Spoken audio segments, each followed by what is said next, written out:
ராதே கிருஷ்ணா. ஓம் ஸ்ரீ மகாபெரிவா சரணம். நமஸ்காரம். நாராயணியம்ல இன்னைக்கு 71வது தசகம் படிக்கலான் இருக்கேன். கேசி வதம் 1வது ஸ்லோகத்துக்கு போகலாமா? ஹரே நமஹ. ஓம் ஸ்ரீ குருவாயூரப்பா சரணம். யத்னேஷு சர்வேஷ்வபி நாவகேஷி केशी स भोजेशि तुरिष्टबन्धुः त्वं सिन्धुजावाप्य इतीव मत्वा सम्प्राप्तवान् सिन्धुजवाचिरूपः. இன்னொரு தடவை படிக்கிறேன். यत्नेषु सर्वेष्वपि नावकेशी केशी स भोजेशि तुरिष्टबन्धुः त्वं सिन्धुजावाप्य इतीव मत्वा सम्प्राप्तवान् सिन्धुजवाजिरूपः. ரெண்டாவது ஸ்லோகம். गन्धर्वतामेष गतोऽपि रूक्षैः नाथैः समुद्वेजितः सर्वलोकः भवद्विलोकावधिकोपवाटीं प्रमद्य पापः पुनरापतत्वाम्. गन्धर्वतामेष गतोऽपि रूक्षैः नाथैः समुद्वेजितः सर्वलोकः भवद्विलोकावधिकोपवाटीं प्रमद्य पापः पुनरापतत्वाम्. மூன்றாவது ஸ்லோகம். तार्क्ष्यार्पिताङ्घ्रेस्तव ताक्ष्ययेषः चिक्षेपवक्षो भुवि नामपादम्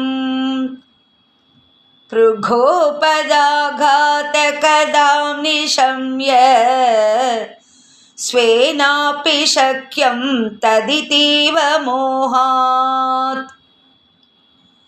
तार्क्ष्यार्पिताङ्घ्रेस्तव तार्क्ष्ययेषः चिक्षेपवक्षो भुवि नामपादम् भृगोपदाघातकतां निशम्य स्वेनापि शक्यं तदितीव मोहात्.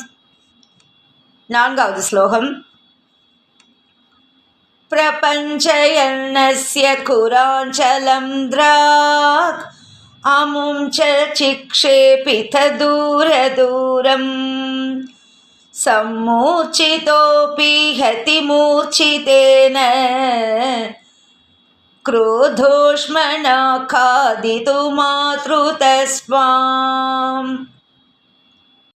प्रपञ्चयन्नस्य कुराञ्चलं द्राक् अमुं च चिक्षेपित दूरदूरम् सम्मूर्छितोऽपि हतिमूर्छितेन क्रोधोष्मणा खादितुमातृतस्त्वाम्.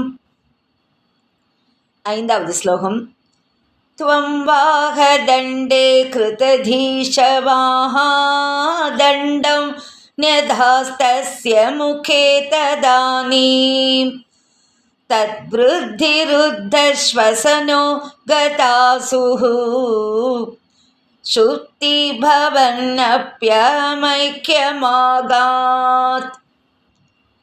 त्वं वाहदण्डे कृतधीशवाहा दण्डं न्यधास्तस्य मुखे तदानीं तद्वृद्धिरुद्धश्वसनो गतासुः सुप्तिभवन्नप्यमैक्यमागात् अमैक्यमागात्.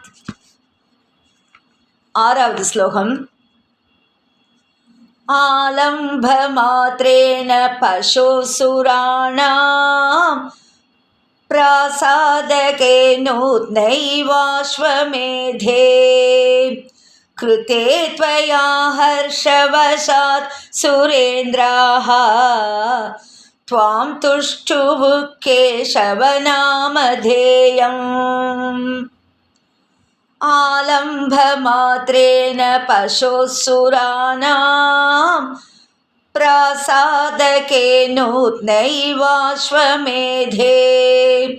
कृते त्वया हर्षवशात् सुरेन्द्राः त्वां तुष्टुवुः केशवनामधेयम्. ஏழாவது ஸ்லோகம். कंसाय ते शौरिसुतस्वमुक्त्वा तं तत्पदोत्कं प्रतिरुध्य वाचां प्राप्तेन केशिक्षपणावसाने श्रीनारदेने त्वमिभिष्टुतो भूः. कंसाय ते शौरिसुतस्वमुक्त्वा तं तद्वधोत्कं प्रतिरुध्य वाचां प्राप्तेन केशिक्षपणावसाने श्रीनारदेन त्वमभिष्टुतो भूः. एटावद् श्लोकम्. कदापि गोपैः सह काननान्ते नीलायनक्रीडनलोलुपं त्वां मयात्मजप्राप दुरन्तमायो व्योमोऽभिधो व्योमचरोपरोधी. कदापि गोपैः सह काननान्ते नीलायनक्रीडनलोलुपं त्वां मयात्मजप्राप दुरन्तमायो व्योमोऽभिधो व्योमचरोपरोधी. ஒன்பதாவது ஸ்லோகம். सचोरपालायितवल्लवेषु चोरायितो गोपशिशून् पशून् च गुहासु कृत्वा पितते शिलाभिः विदधे शिलाभिः त्वया च बुद्ध्वा परिवर्तितो भूत्. सचोरपालायितवल्लवेषु चोरायितो गोपशिशून् पशून् च गुहासु कृत्वा विदधे शिलाभिः त्वया च भूत्वा परिवर्तितो भूत्. பத்தாவது ஸ்லோகம். एवं विधै च अद्भुतकेलिभेदैः आनन्दमूर्छामतुलां व्रजस्य पदे पदे नूतनयन्नसीमं परात्मरूपिन् पवनेशपायाः. एवं विधै च अद्भुतकेलिभेदैः आनन्दमूर्छामतुलां व्रजस्य पदे पदे नूतनयन्नसीमं परात्मरूपिन् पवनेशपायाः. 10 ஸ்லோகங்களும் படித்து முடிச்சுட்டேன்.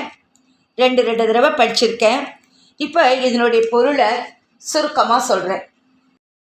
கேசிங்கிறவன் போஜ மன்னனான கம்சனுக்கு நெருங்கிய உறவினன். அவன் ஒரு குதிரை வடிவத்தில் கோகுலத்துக்கு வந்து சேர்றான். கோகுலத்தில் இருக்கிற மக்களையெல்லாம் ரொம்ப துன்புறுத்துகிறான். அப்போ கிருஷ்ணர் இதை பார்த்துட்டு அந்த அசுரனை தண்டிக்கணும்னு தன்னுடைய தண்டம் போன்ற தன்னுடைய இந்த திருக்கரத்தை தன்னுடைய கையை அவனுடைய வாயில் நுழைக்கிறார். அப்போ அந்த இடத்துலையே அவன் மூச்சு திணறி உயிர் எழுந்துடுறான். கேசி இறந்த உடனே தேவர்களுக்கெல்லாம் ரொம்ப சந்தோஷம். கேசிங்கிற அந்த குதிரையை கொன்றதால் எல்லாரும் ரொம்ப சந்தோஷப்பட்டு கிருஷ்ணருக்கு கேசவன்னு பேரிட்டு வணங்குறா எல்லாரும். இந்த தசகத்தோட முக்கியமான பொருள் இதான். கேசி வதம் தான் இந்த தசகத்தில் முக்கியமாக சொல்லப்பட்டிருக்கு. ஹரே நமஹ. ஓம் ஸ்ரீ குருவாயூரப்பா சரணம். ராதே கிருஷ்ணா. ஓம் ஸ்ரீ மகா பெரியவா சரணம். நமஸ்காரம்.